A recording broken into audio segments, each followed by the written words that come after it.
Hello everybody, I'm Raphael Perry and it's time for some more of The Way of the Tiger.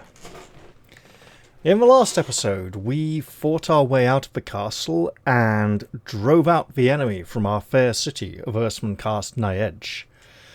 However, we received a message that Sorcerak, the leader of the Legion of the Sword of Doom, is alive, as we had indeed heard earlier rumours, and is bringing an army to destroy our fair city. I feel like I should go and reread Legend and just imagine all of the different characters and groups gathering to defend Drostelnoch against the Nadir, because that's kind of not dissimilar to how the next part of this adventure plays out, if I remember even vaguely correctly. Except it's more of a going around and gathering allies thing, which BioWare blatantly latched onto and copied for apparently every bloody Mass Effect game, and at least the first two Dragon Age games. Although they weren't really two Dragon Age games, there was just one. Everything after that has been crap. Yeah, there's a whole massive discussion about that. It probably belongs in another video. Right. And of course, every time I've read Legend or thought of it, I always feel that Druss should be played by Sean Connery.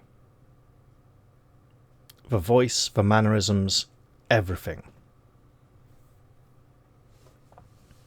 Would have been great if he'd done that while he was still alive and with us. I don't think there's anyone else who could really live up to the role, in all honesty. So here we are. 3 days after your great victory, the fires have been extinguished and the city is returning to some semblance of order. The mood of the people veers hysterically between despair and joy at being alive.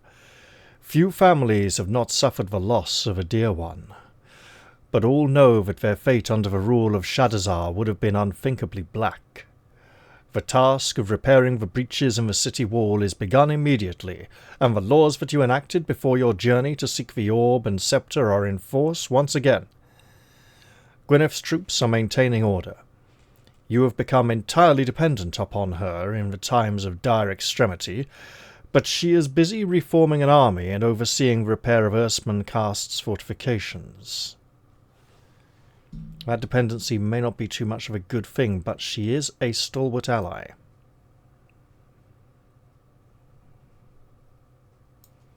She has a great sense of honour and fair play.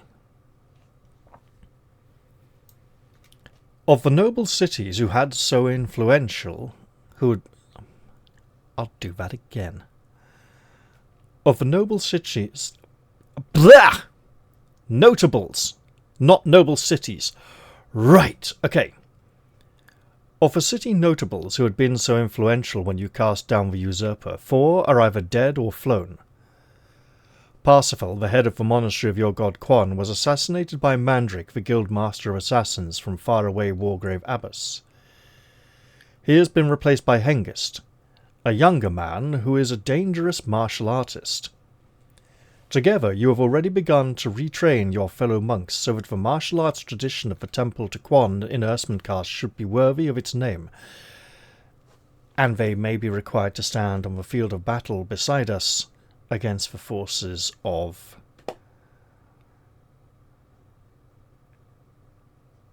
Sorcerak. It's right there on the opposite page, Raph. Concentrate. I do not believe their training would be complete in time, but good enough for a sort of rudimentary level if they were used as an auxiliary force to harry or harass, rather than as a straight-up frontline group. The Lord High Steward, once the usurper's instrument of subjugation, is dead.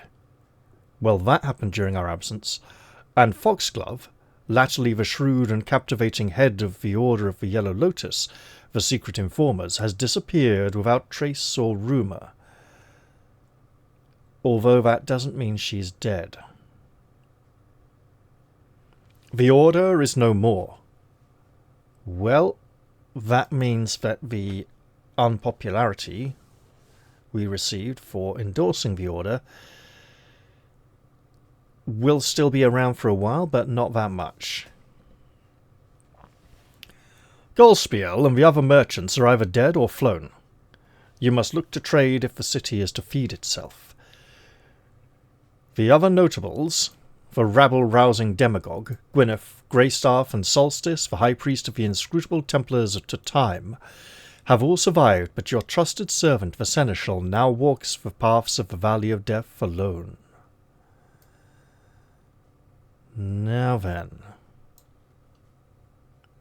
if we just come back down to the council, that means that currently we have no secret police, no spy network to fend off any hostile not subterfuge, the other one, espionage.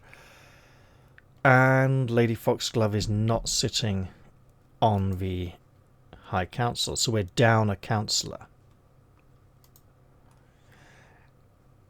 Will Solstice automatically replace her? If we now have a standard council going forward, an assumption, because we could have taken any number of choices in the previous book, most of which wouldn't have got us through. The first audience that you give in the throne room this morning is to force Lady Gwyneth, captain of the watch and general of what remains of the army. Attired in well-worn armour as always, she strides purposefully towards the throne and bows low. You have never seen her without martial accoutrements, you realise, even at royal banquets. She presses you to abandon the normal form of government through your advisers and the Council of Star Chamber. You reply that you will govern just as your father governed, and that the council must be reconvened. Just then, the court chamberlain announces that a messenger has arrived. He says he has come from the city of the Spires of Foreshadowing and, Overlord. He looks no more than a strolling player. Shall I call the scribe? Now. We recall from book 3, are they down here or, right, Doomover is, no, okay, so I was thinking of Grey Dawn and the City of Rooms of Doom. Doomover and City of Foreshadowing,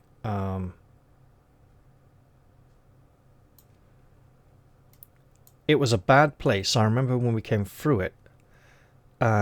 In book 1, there may have been enemy soldiers. And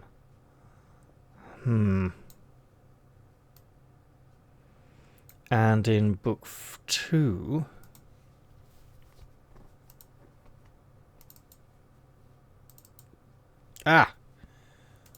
No. No book 2 map. Okay.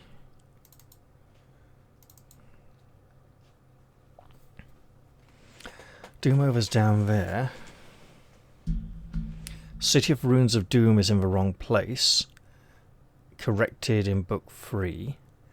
Because it moves to up here. Actually, none of that's correct. Okay. We don't have a map for book 4. Oh god, or book 5. Right, okay. Ah, we do. Okay. This is a copy of the book 4 map. Interesting. So Doomover is over here.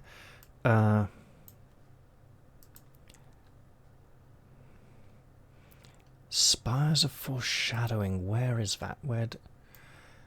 It sounds familiar, but I'm trying to work out if he's also coming from Doomover. Wasn't the Legion of the Sword of Doom based in Doomover? Or am I... Well, a strolling shouldn't... I was thinking if he's coming from the other two, he should be undead.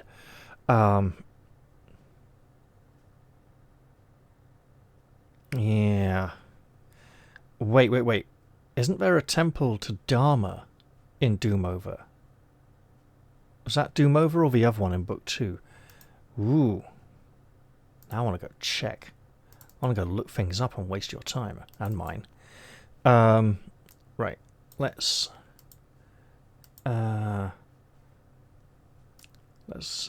utilize illustrations. This is...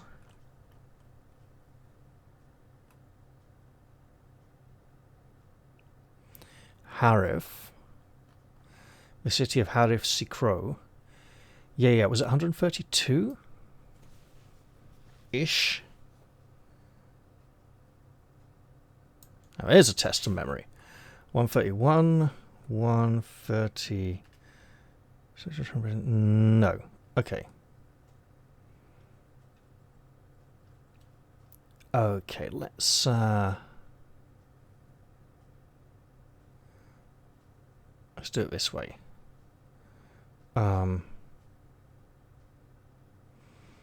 Mandrake in the Flee the Temple, 278. I suspect... Yeah. Okay. Pretend we're lucky, 274. Monastery of Quan, 42. And then Mandrake comes to try and kill us. But do we get a clue as to where? No, we don't. Okay. So we're going for another picture. The one with the Barbarian Warlord.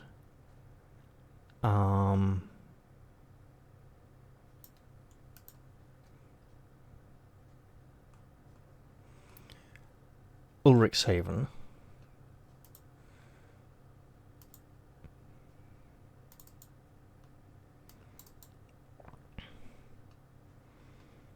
Which I think is near Doomover, so we go from...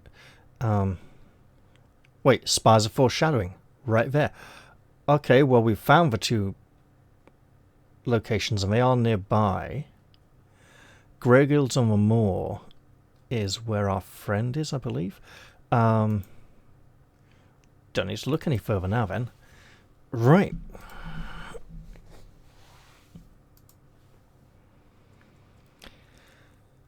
So, 81 it is. Oh, we're doing the thing where the sections end in the same number again. Ah, popinjay, what a wonderful word. He looks a little elderly and almost jaded. There's a little bit of the Sid James about him, but too gaunt in the lower face. Naught but a popinjay, says Gwyneth, as a tall, thin man with a jerky step enters the throne room, kneels and touches his forehead to the floor. He wears the harlequin garb of a travelling entertainer and has a lute strapped across his back. His costume is pink and green, indicating that he has learned his skills on the island of the magical goddess at the school of Dithyrambo. He is either a skilled minstrel or a charlatan. More important, though, is the fact that travelling players such as he see much of Orb and customarily tell the news of the world in the taverns of the cities that they visit. What is your name, student of Dithyrambo, you ask? Fidelio, Majesty, he answers, and begins to tell you his news. The Legion of the Sword of Doom is preparing for war, Majesty. He pauses. What of it? Snaps Gwyneth. It is not easy to guess where the eye of Lord Honoric quests for glory, though I have heard rumours, I know not if they be true. He trails off into silence. If not true, then of no use to me, you say, not bothering to conceal your irritation. The vagabond wants money, Overlord, says Gwyneth, and she shows her contempt for this man by using the spittoon. Will you offer Fidelio gold, command him to tell you all he knows, or invite him to play at the royal table this evening? You know,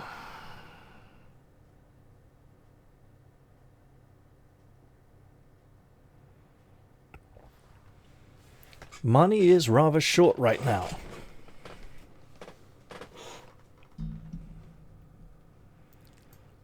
But getting an early bonus might help us. I seem to recall that he's an agent of the enemy, brought to demoralize and maybe spread bad rumors, make us feel bad. Our people, you know, make them lose heart. He does not look entirely friendly. There's a...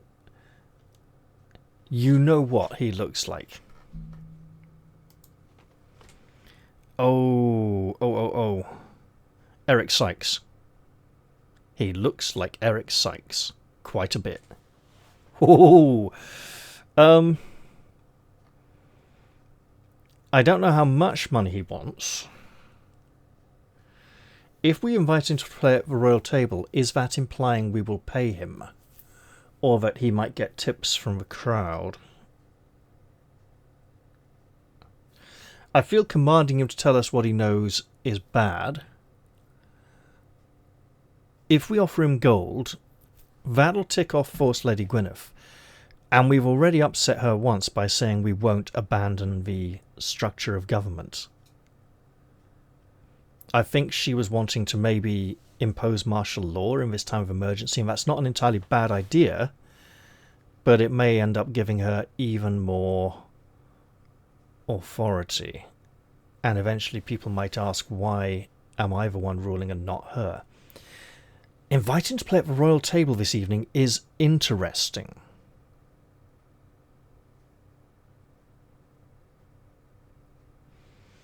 He may let something slip. He might appreciate the great honour he is being shown.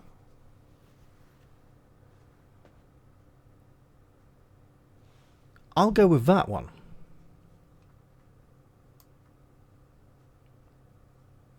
It's a different form of payment. Dinner that evening is a quiet affair. Just yourself and 20 or so sycophantic courtiers. Indeed, there are more servants than guests, but you go through with this rigmarole for the sake of morale. Fidelio senses the prevailing mood, and he sings the ballad of the honest tinker, a fable about how a good man triumphs over adversity in the end, because he leads his life according to the moral code he believes in.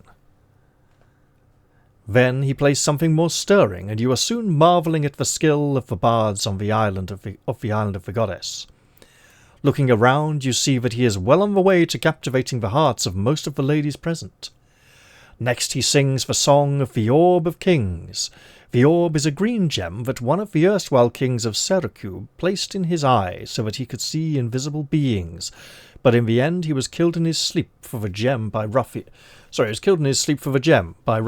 who did not know who it was they killed. Yes, he can blatantly see we're wearing the gem in our eye socket. He probably chose that for a reason. At the end of the song, he dedicates it to you. When he finishes his minstrelsy, now there's a word I don't think I've come across outside this book, there is rapturous applause, and you beckon him to join you at your table.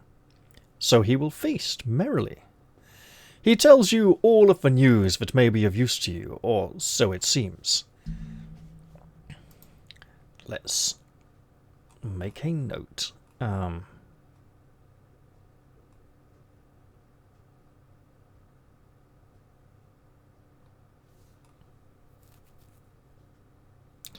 Why is this note here? I'm not sure. Right.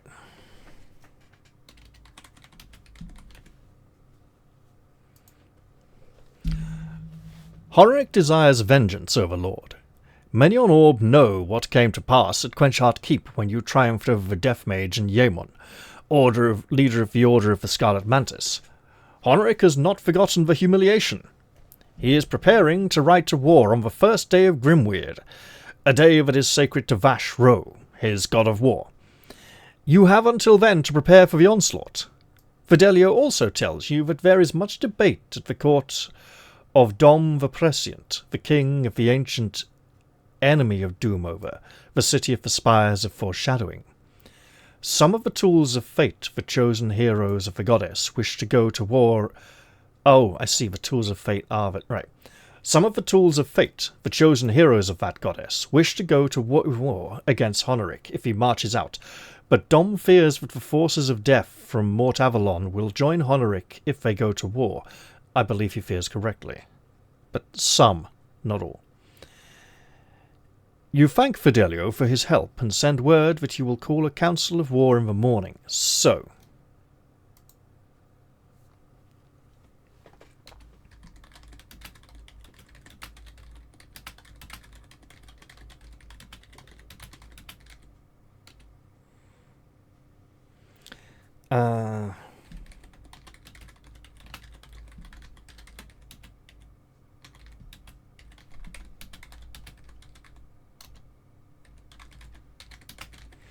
so I'm noting there, heroes from the Spires of Foreshadowing may aid us.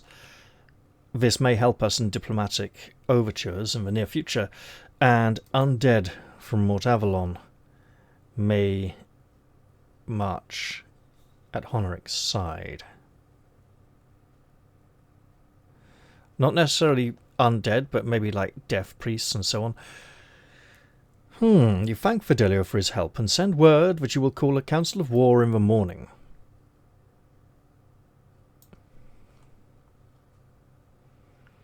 When you retire to the royal bedchamber, the words of Fidelio's ballad of the Orb of Kings are running around and around your head. It is strange, you muse, that you, Avenger, who has but one good eye in your head, should be the possessor of the green orb such as that in the ballad, almost like it's a blatant warning. You take it out and gaze at it. It is roughly the size to fit into your empty eye socket. Will you put it in place to see if anything happens, or stow it safely until you can find out more about it? Well, I'm going to put it in, because I already have. I presume take it out isn't take it out of the eye socket, but rather produce it from wherever you've stowed it away.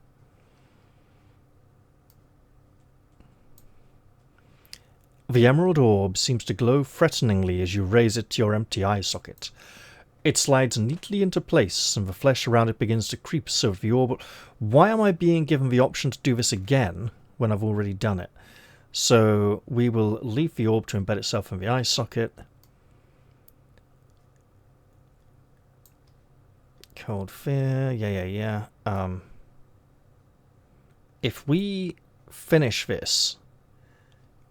I'm skipping this because it's essentially stuff we've already read. But if we end up back on top of the castle wall, we know there's some kind of cock-up. I feel this is essentially for people who didn't do this earlier. The response to your new eye when you walk into the War Council in the morning is dramatic. We already did it. You certainly cut an imposing figure with your polished emerald eye that swivels in your head in time with your natural one. Again, this should have been... It's already happened. So we weren't attacked in the night by brigands or murderers. The War Council consists of Antocitus the One-Eyed, leader of the mercenaries who helped you to defeat Shadazar, and the heads of the various powerful temples of Irsmuncast, Solstice from the Temple of Time, Hengist from the Temple of Tequan, Gwyneth from the Temple to Dharma, Greystaff from the Temple to Avatar, and a man whom you have not yet met, Lackland, the Lord High Steward's successor in the Temple to Nemesis, and head of that part of the Usurper's army that is still in existence. We disbanded the Usurper's army, we did not banish them from the city. Gwyneth begins by summarizing the threat posed by Honoric and reviewing the troops with which you must try once more to save the city. Gwyneth herself commands 1,800 sword arms under the banner of Dharma, shield maiden of the gods, so she's lost 200. Got it. 800 of whom are well-armoured cavalry. High Priest Lackland, or as he insists on styling himself at the War Council, General Lackland, commands 3,500 men and orcs, the remnants of the usurper's army, who were not conspicuously loyal when Shadowzar overran the city, although they did not actually join the forces from the Rift. They are all foot soldiers and less effective than Gwyneth's soldiers, who are elite battle-hardened troops. In addition to these, the demagogue commands the affections of the hastily assembled peasant militia, numbering perhaps 10,000 but lacking discipline and weapons, and unlikely to stand up well to the rigours of a campaign. If you have played Overlord, Book 4, and were protected by a samurai bodyguard under Onikaba, I was not, and that would probably have been rather useful right about now. So, we are instead instructed to turn to this section. Gwyneth reports that her scouts have watched Shadowzar's army, which, though beaten, was not pursued from the city, and has now returned to the bowels of... was not pursued... Oh yeah, so they fled from the city, but we did not pursue, and has now returned to the bowels of Orb. Though lacking a leader, they suffered only small losses when taking and being driven from the city. Yeah, when taking the city and when being driven from the city. Yeah. There is no telling when the spawn of a rift will issue forth again from the dark places beneath Orb, says Gwyneth. Indeed, fate would truly be smiling on us if they did not attack us again when their carrion crows carry the news of the advance of the Legion of the Sword of Doom, although they may well join forces with them against us. Even the demagogue agrees with everyone that you lack the forces necessary to hope for success. Solstice, the Saturnine High Priest of the powerful Templars to Time, has said nothing yet.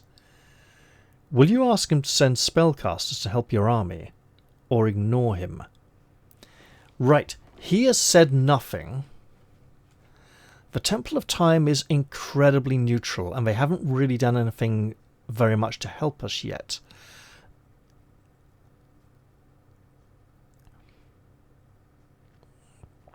If we ignore him, he will continue on with his own plans. We can ask, and he can always say no, right? We can always ask.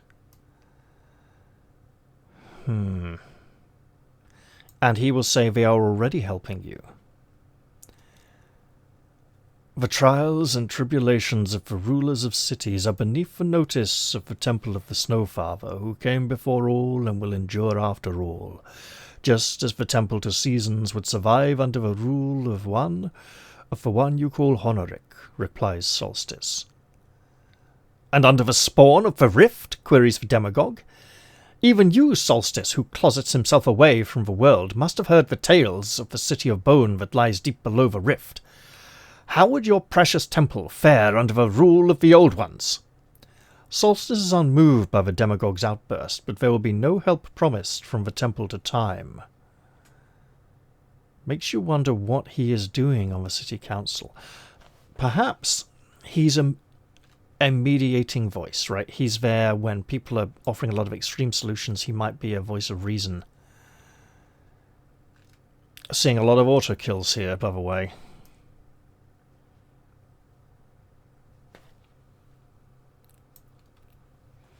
Wait a minute. Book 5, Errata. 213. Hang on. So we are at 301, right?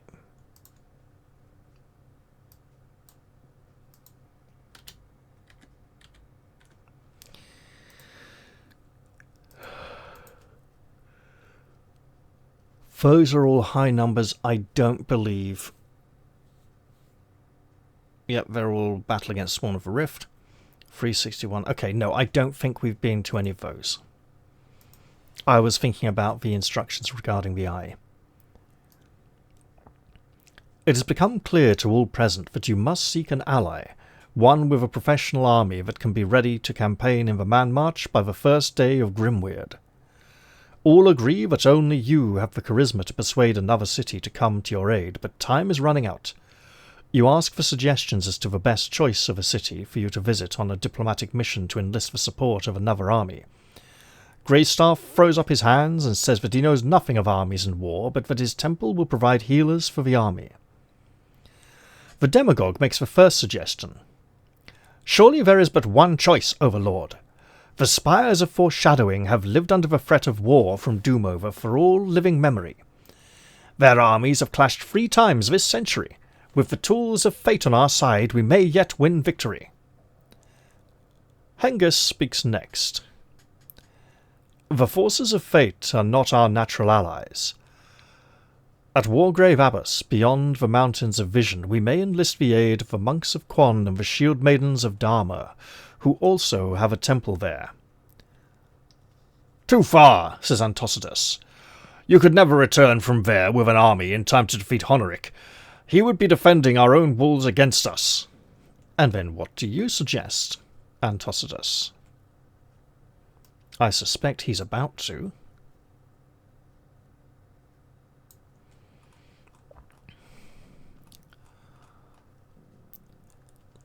Then where would you have me go, Antocitus? You inquire of the burly mercenary. Grey Dawn, he answers. The others look up in surprise. The forces of Moraine, god of empire, are ever seeking an excuse for battle. They live only to fight, and half their troops, it is said, are not men at all, but beastlings, each as strong as 2 men.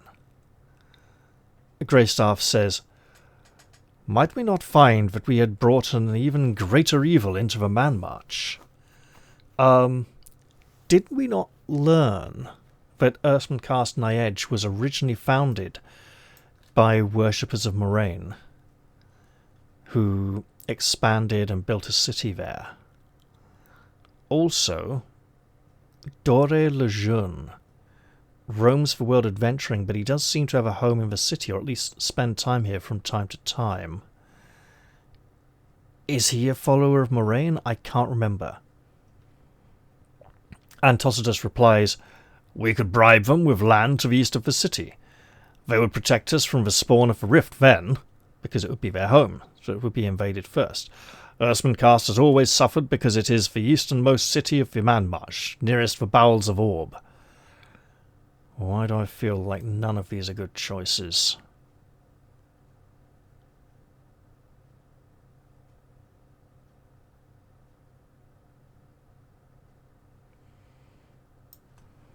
And that I am about to have to make one of them. You look to Gwyneth next for her suggestions. Return to the city of your forefathers, Avenger, Seracube, near beyond the rift. I am sure you could persuade Hivatala, the sword mistress of the guard of the temple to Dharma there, to ride to our aid. Obviously she's going of her own people. But is that... Battle is soon joined of the fearsome trolls. What the fuck? Okay. That's not where we need to be. 251. 361. A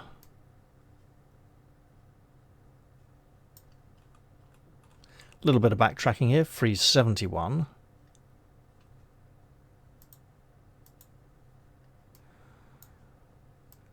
Okay, that's the wrong section.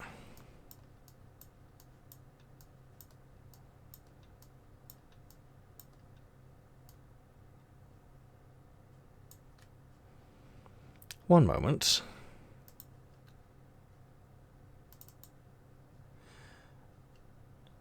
And mercifully, due to the errata here, following paragraph 361, the correct turn should be to paragraph 271. Not 371. Okay. Glad it's only 1 digit out and not multiple digits.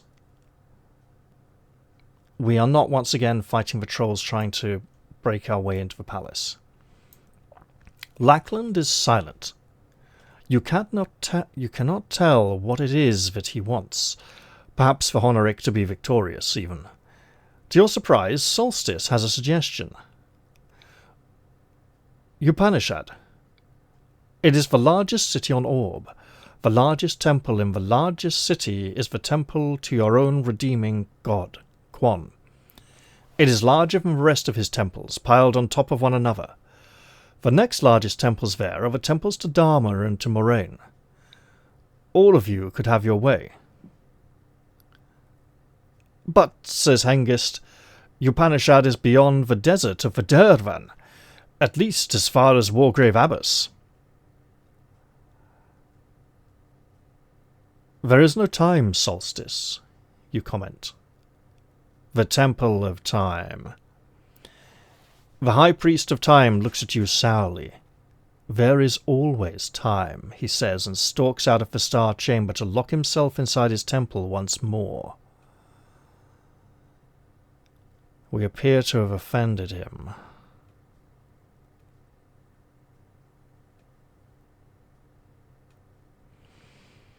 I believe if we attempted to seek aid from Upanishad, the Temple of Time would make the time for us.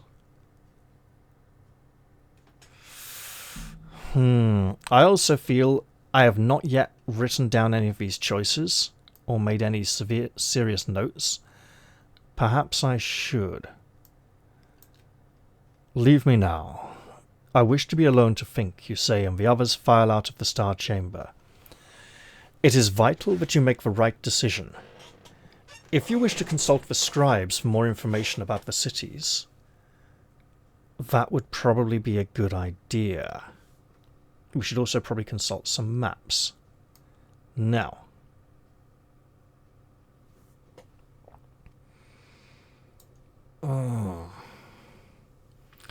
the scribes bring countless books and scrolls into the star chamber and begin to pore over them.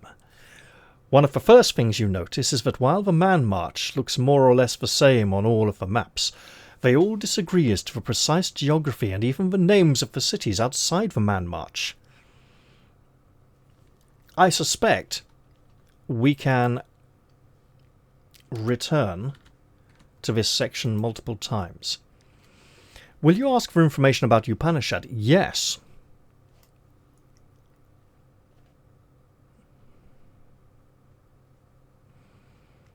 It's probably pronounced Upanishad. It's something to do with, I want to say Hindu mythology or cosmology. Or Indian. 350. Oh shit, was it 51 or 50? Oh, fuck off! Right. 56? No. 51? Yes. As Solstice has said, it is generally held that Upanishad is the largest city on Orb, with more than 1 million souls. It is also called by some the City of Redeemer, because the followers of Quan there are so powerful. It caters for as many creeds as Goth of 10 temples, however, and twice as many species.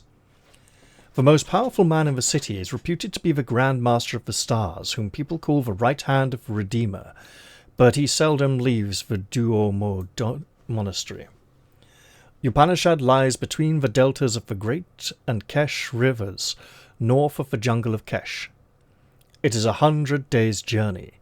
Even a sea raid on Doomover could hardly take place before the month of Panthios, by which time Honoric would have taken Irsmuncast in your absence, unless Solstice can find you more time.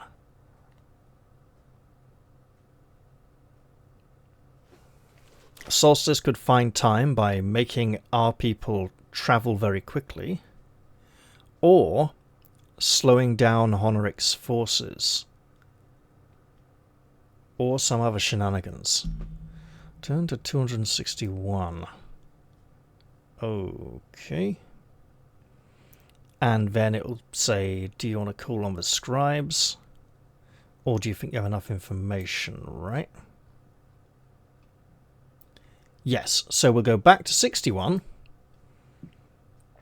and read up on some of the others. I have a feeling this will... a lot of weight rests on this decision. Let's ask about Grey Dawn.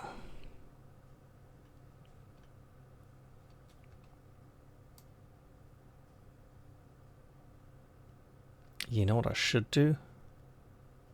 Yeah, I know what I should do. Do. Yes.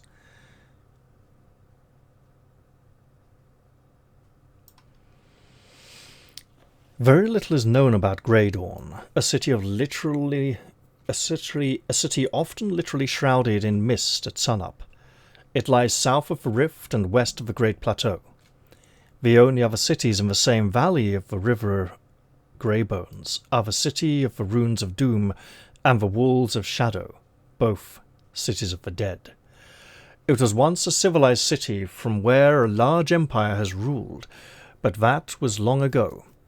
The temple to Moraine is thought to dominate the city, but the scribes find a reference to a temple of Nemesis and to beastmen. It may well be that the followers of Moraine wish to have an empire again, and the only way they can expand is northwards into the Man March. I suspect this is really bad. So,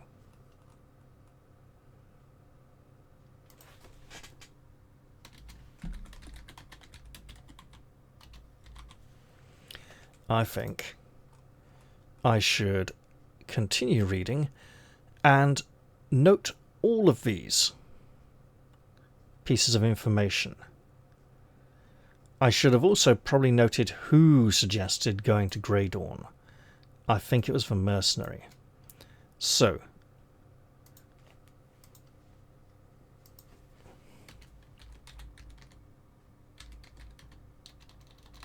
Upanishad. What was it? 351. Oh, look at that. Syracube? Not Syracube, by the way. Syracube.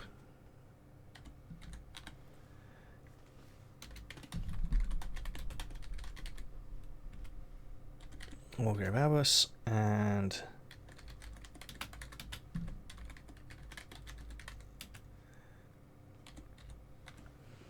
now let's read of Syracube. I have a feeling that while sending to the Tools of Fate for help, we were warned that the ruler of that city has reservations and doesn't want to risk it.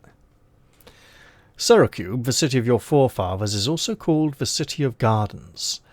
It is larger even than the spires of foreshadowing, with perhaps as many souls sheltering inside its walls. The scribes say that it is hard to understand their version of the common tongue. Could be tricky on the field of battle if we need to give orders. The largest temples there are to Dharma, Beatan the Free, a god who despises law and order, but who is not evil,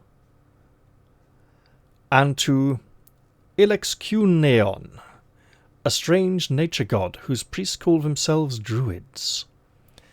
The followers of Dharma patrol the lands between the city and the rift. They hate the spawn of the rift more than all else. It lies a 10-day travel beyond the bowels of Orb. So, the followers of Beatan the Free are unlikely to aid us. The druids of Ilexcuneon may bring something slightly unusual to the battlefield, but again, this is not a game with heavy battle magic. It's more a game of magic being a ritual thing overall. Or I'm thinking more of another. I'm thinking of Lone Wolf. There's a little battle magic in Lone Wolf, but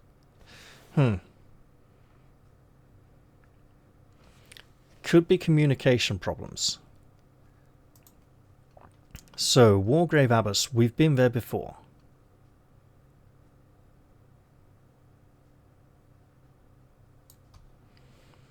Wargrave Abbas is a coastal city far to the north, with a strong military tradition. The Temple to Dharma runs an academy there, an academy where would-be mercenaries are taught the arts of war. The most powerful soldier there is a woman called Alfreda Watchguard.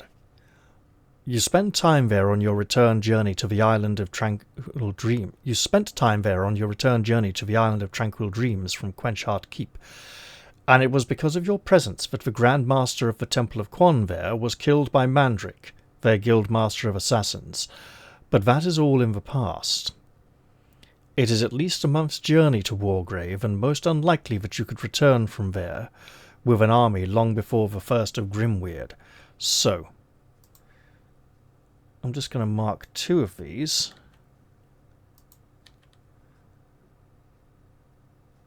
It's looking like as being very far away. Grey Dawn being as Are You Insane? And the Spires of Foreshadowing. Now, my other thought about the Spires of Foreshadowing is the king does not want to send his army. A small group of heroes wishes to come with us. Come aid us.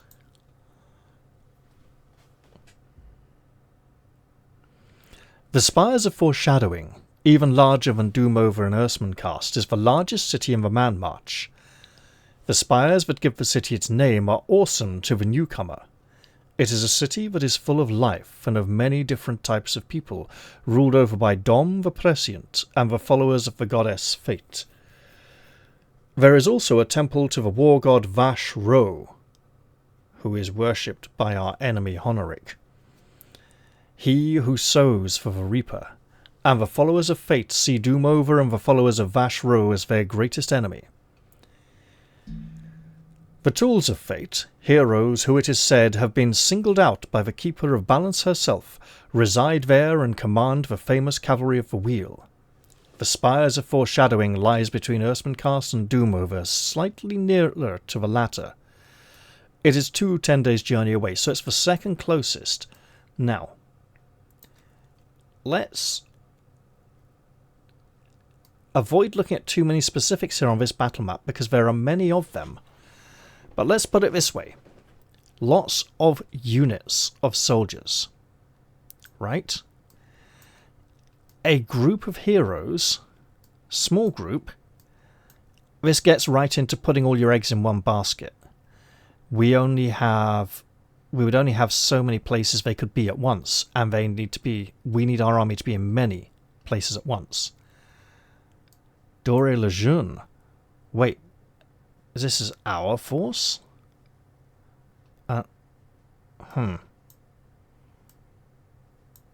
Even so, I think we need... Let's blatantly do that. One moment.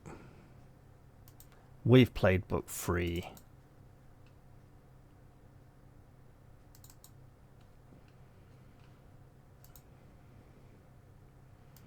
So... in the interest of refreshing our memory...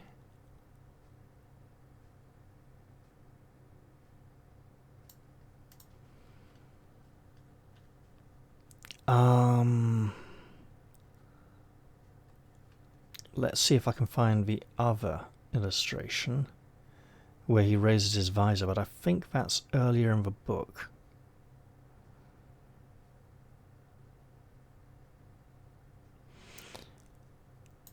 Yes, there we go.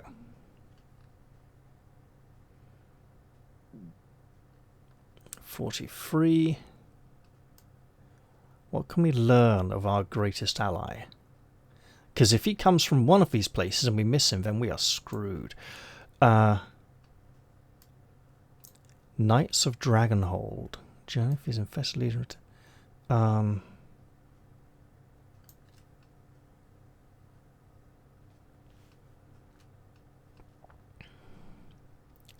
Oh, bugger. Really? Ow. Mouse has died. Hang on. Hang on, I've got some batteries here. No, I haven't. Well, that's unusual.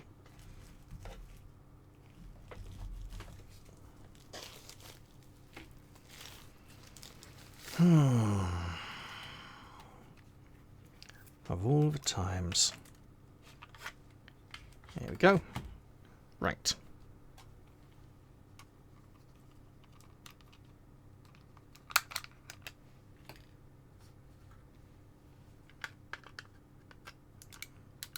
I could have... wait. Huh.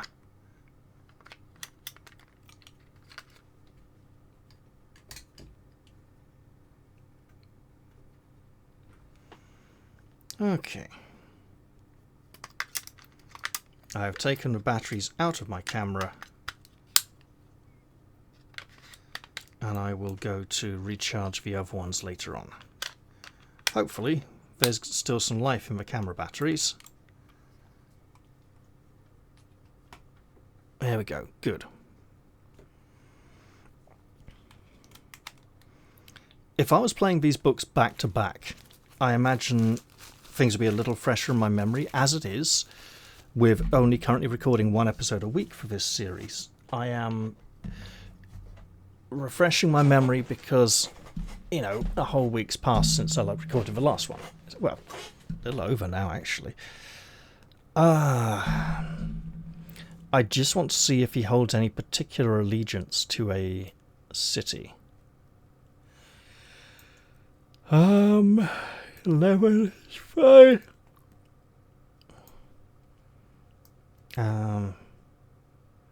Yeah, we tell him where we're going and why we're doing it.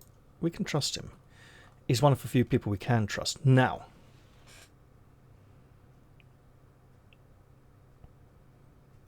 passionately interested in theology. Now, hang on. But is it not enough to worship Quan the Redeemer, who would tolerate a follower of the Chaos God, Beatan the Free, as easily as a true follower of Eo, the Prince of Peace and Weal?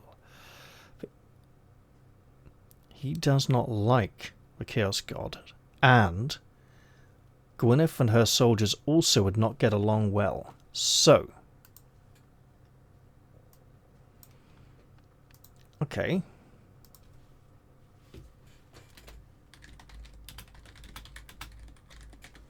So the Spires of Foreshadowing can offer a small band of heroes.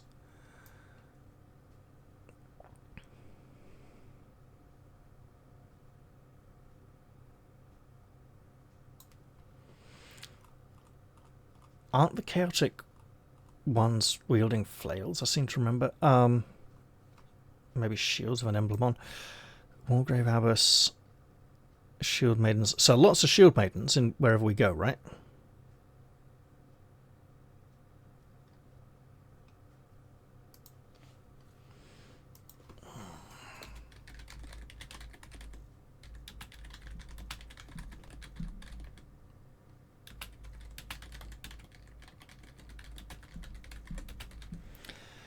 I feel a warning far to the north. Okay.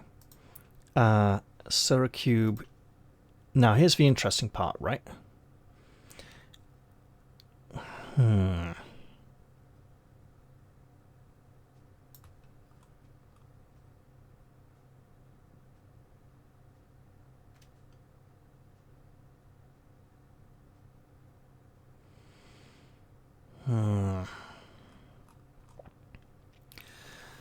So,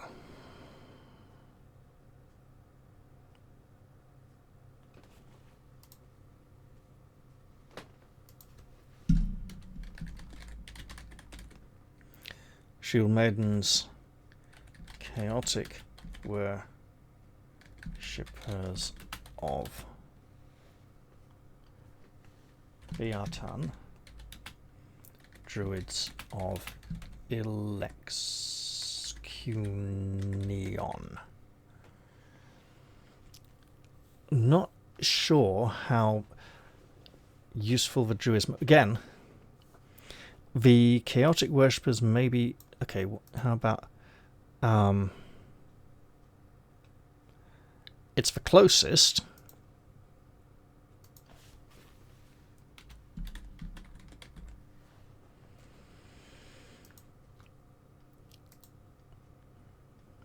Grey Dawn is the...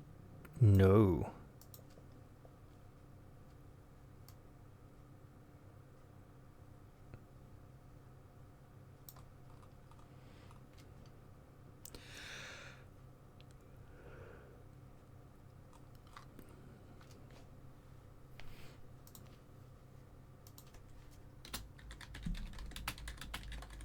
So, Templar Moraine, God of Empire...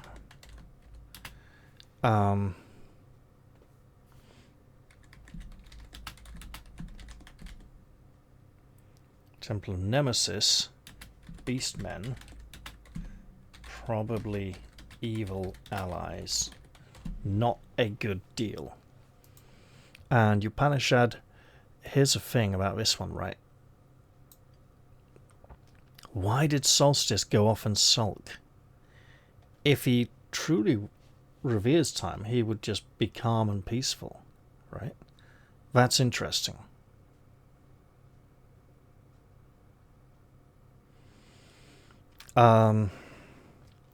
So, Quan. And I do seem to remember there being monks of Quan in the army in the big battle at the end.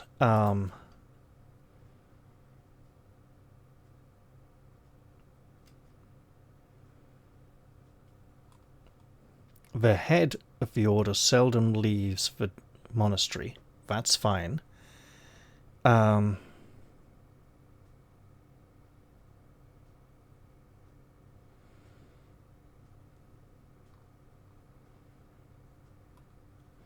The city has a huge population, right? Vast, we'll call it.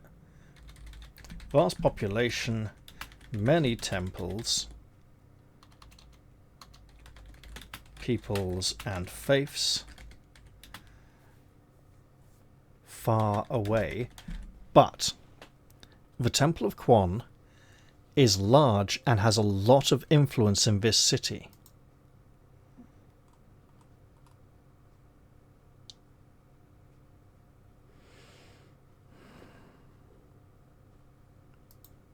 The city of Upanishad is not small, it is far away. Oof.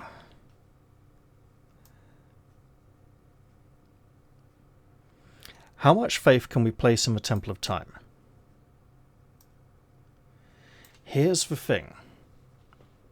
We have witnessed that they have vast powers of time manipulation, which they were able to display for us in a meeting where such a display was unnecessary, meaning I wouldn't say they can do it with frivolity.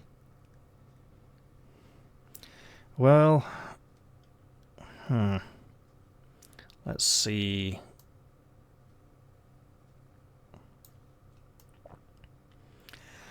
The time has come for you to announce to your people which city you will seek to make an ally against Honoric, Marshal of the Legion of the Sword of Doom. Will it be Wargrave Abbas, Greydawn, the Spires of Foreshadowing, or Seracube? Or will you visit Solstice at the Temple to Seasons and ask him to find you time to return from Upanishad and defeat Honoric before he takes Irsmuncast? Interesting. This is not an announcement, right?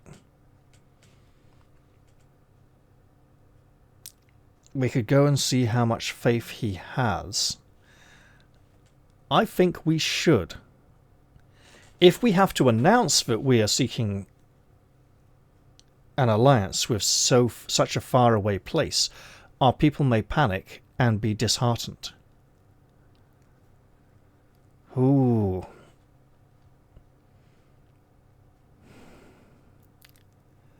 I think I need to follow my heart here, and my heart is telling me this feels like the greatest risk or the most certain thing, and I should try it.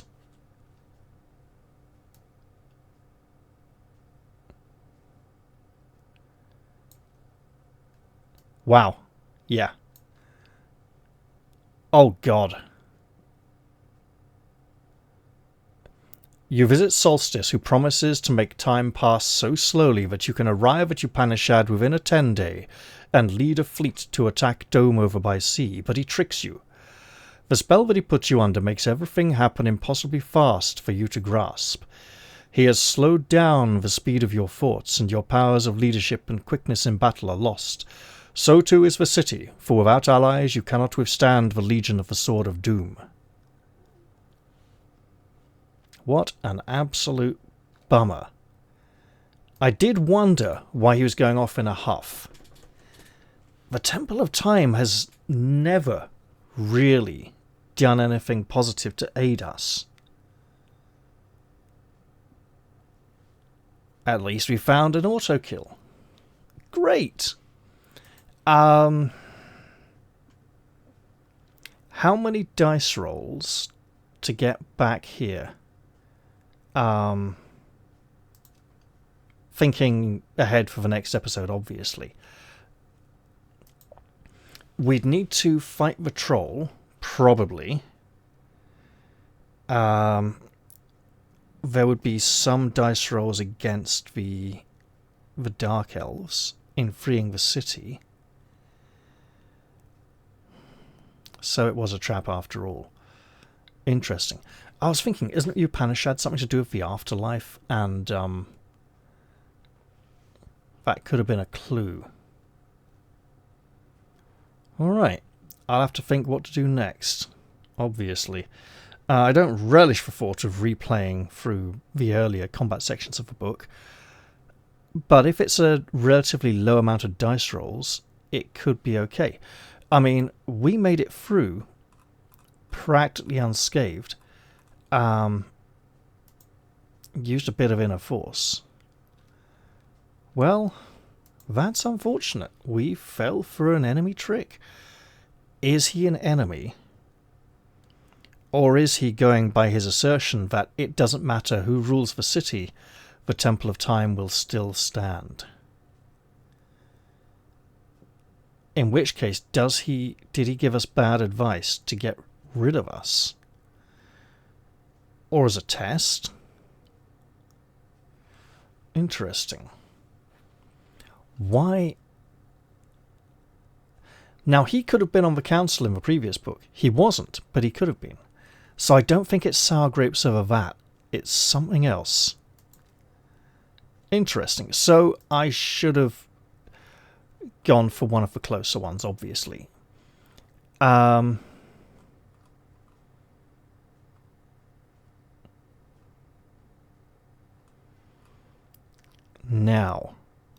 for the battle itself, am I wanting to get as many different units as possible?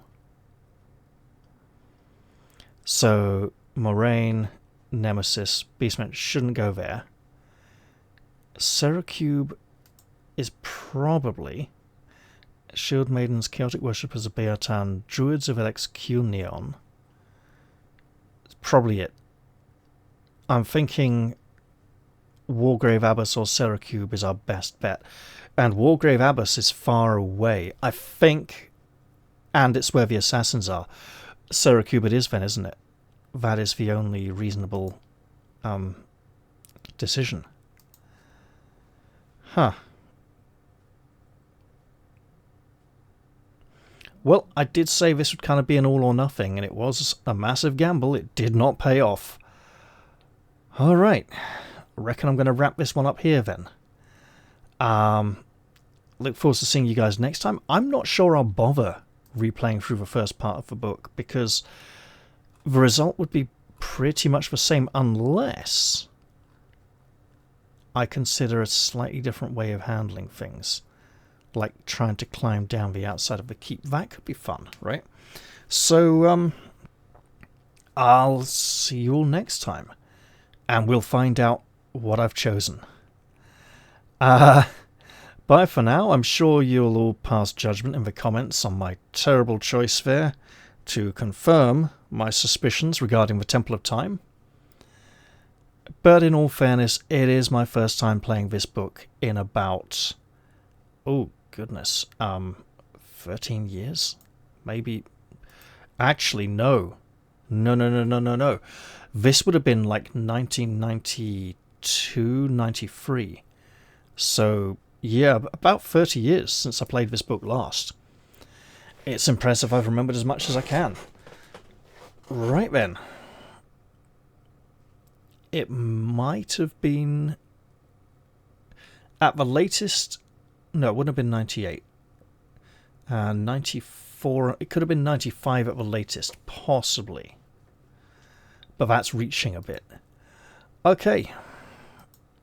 I am going to wrap this one here. I hope you all enjoyed it. Nasty political assassination notwithstanding. And I'll look forward to seeing you all in the very next one. I'll say goodbye for now, though, and cheerio, everyone. See you all soon.